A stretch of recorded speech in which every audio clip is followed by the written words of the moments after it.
கர்த்தருடைய நல்ல நாமம் உயர்த்தப்படுவதாக. 61ஆம் சங்கீதம் 4ஆம் வசனம்.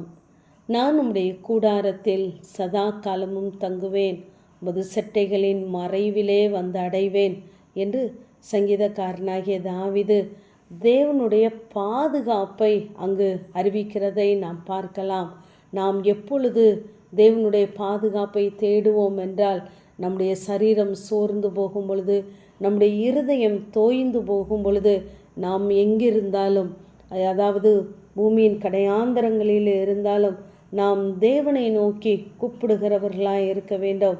ஏனென்றால் நமக்கு எட்டாத உயரமான கண்மலையிலே நம்மை கொண்டு போய் விடுகிறவர் அவர்தான்.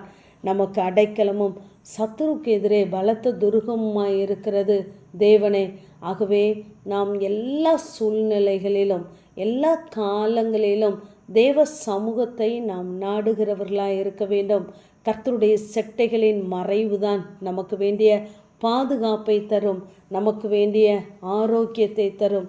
ஆகவே நாம் வாழ்கிற இந்த கடைசி காலங்களிலே, அந்த கொஞ்ச காலத்திலே நாம் தேவனை பற்றி கொள்ளுகிறவர்களாய் இருக்க வேண்டும்.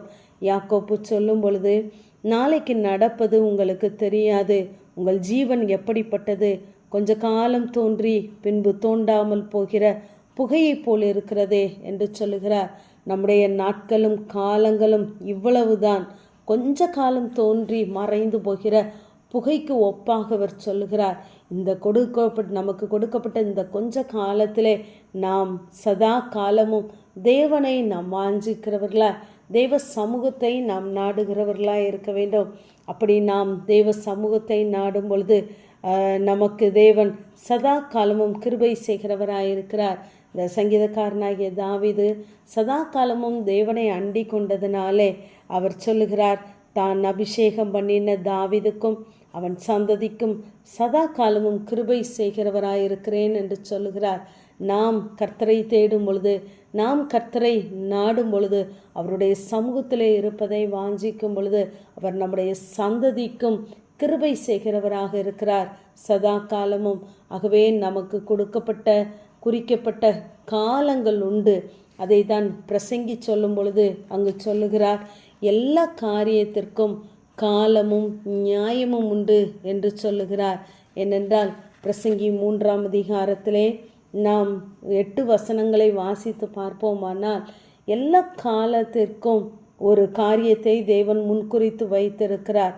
நாம் பிறக்க ஒரு காலம் உண்டு, கட்ட ஒரு காலம் உண்டு, அள ஒரு காலம் உண்டு, தேட ஒரு காலம் உண்டு, பேச ஒரு காலம் உண்டு, யுத்தம் பண்ண ஒரு காலம் உண்டு, சமாதானம் பண்ண ஒரு காலம் உண்டு என்று சொல்லி அநேக காலங்களை தேவன் நமக்கு வைத்திருக்கிறார். ஆனால் இத்தனை காலங்களையும் நாம் தாண்ட வேண்டுமென்றால், தாங்க வேண்டுமென்றால், கர்த்தருடைய சமூகத்தை நாம் சதா காலமும் தேடுகிறவர்களாய் இருக்க வேண்டும். இங்கு சிமிர்னா சபையை பார்த்து சொல்லுகிறார், நீ படப்போகிற பாடுகளை குறித்து பயப்பட வேண்டாம், 10 நாட்கள் உபத்திரவப்படுவீர்கள் என்று சொல்லுகிறார். அந்த உபத்திரவத்தை தேவன் குறிக்கிறார் ஒரு காலத்திலே 10 நாட்கள் என்று. ஆகவே நமக்கு தேவன் எத்தனை சோதனைகள் வேதனைகள் வந்தாலும் அதற்கும் காலம் குறிக்கப்பட்டு இருக்கிறது. ஏனென்றால் நம்முடைய பலன் எது, பலவீனம் எது என்பது தேவனுக்கு தெரியும். யோபுவுக்காக அங்கு தேவன் வேண்டவில்லை, ஆனால் பேதுருவுக்காக வேண்டிக் கொண்டேன் என்று சொல்லுகிறார். யோபுவுடைய பலன் தெரியும், பேதுருவுடைய பலவீனமும் தேவனுக்கு தெரியும். ஆகவே நமக்கு தேவன் அனுமதித்த பாதைகள், தேவன் நம்மை தாங்குவதற்கும் தாண்டுவதற்கும் அவர் நம்மோடு கூட இருக்கிறவராகவே இருக்கிறார்.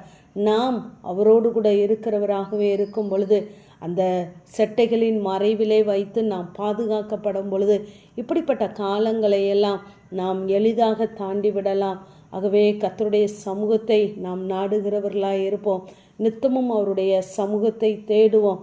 கர்த்தர் நம்மோடு கூட இருந்து பெரிய காரியங்களை செய்வார். ஆமேன். பிதாவாகிய தேவனே, குமாரனாகிய இயேசு கிறிஸ்துவின் நாமத்தின் மூலமாய் உம்முடைய சன்னிதானத்தில் வருகிறேன்.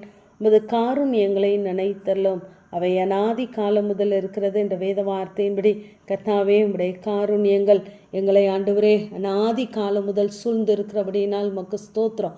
அநாதி சிநேகத்தால் சிநேகிக்கிறவர் எங்களோடு கூட இருந்து காரியங்களை நடப்பிப்பீராக. இயேசுவின் மூலம் ஜெபங்கேலும் எங்கள் நல்ல பிதாவே, ஆமேன்.